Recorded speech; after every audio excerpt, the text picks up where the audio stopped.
You are about to hear Quicksand by Nella Larsen, narrated by Glassman. Copyright 2017, BN Publishing. Online at bnpublishing.com. 1. Helga Crane sat alone in her room, which at that hour, 8 in the evening, was in soft gloom.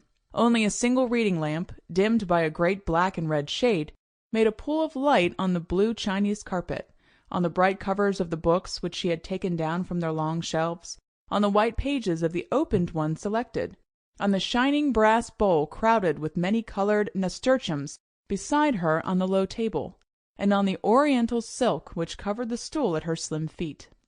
It was a comfortable room, furnished with rare and intensely personal taste, flooded with southern sun in the day, but shadowy just then with the drawn curtains and single-shaded light. Large, too. So large that the spot where Helga sat was a small oasis in a desert of darkness, and eerily quiet. But that was what she liked after her taxing day's work, after the hard classes, in which she gave willingly and unsparingly of herself with no apparent return.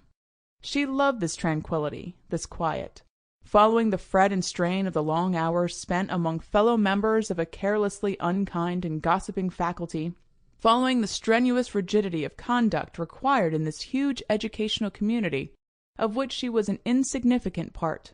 This was her rest, this intentional isolation for a short while in the evening, this little time in her own attractive room with her own books, to the rapping of other teachers, bearing fresh scandals, or seeking information, or other more concrete favors, or merely talk. At that hour Helga Crane never opened her door. An observer well fitted to that framing of light and shade, a slight girl of 22 years, with narrow sloping shoulders and delicate but well-turned arms and legs, she had, none the less, an air of radiant, careless health. In vivid green and gold negligee and glistening brocaded mules, deep sunk in the big, high-backed chair, against whose dark tapestry her sharply cut face, with skin like yellow satin, was distinctly outlined, she was, to use a hackneyed word, attractive. Black, very broad brows over soft, vet, penetrating dark eyes, and a pretty mouth, whose sensitive and sensuous lips had a slight questioning petulance and a tiny, dissatisfied droop, were the features on which the observer's attention would fasten. Though her nose was good, her ears delicately chiseled, and her curly blue-black hair plentiful and always straying in a little wayward, delightful way. But then it was tumbled, following unrestrained about her face and on to her shoulders. Helga Crane tried not to think of her work and the school as she sat there. Ever since her arrival in Naxos, she had striven to keep these ends of the days from the intrusion of irritating thoughts and worries. Usually she was successful, but not this evening. Of the books which she had taken from their places, she had decided on Marmaduke Pictoul's Said the Fisherman. She wanted forgetfulness, complete mental relaxation, rest from thought of any kind.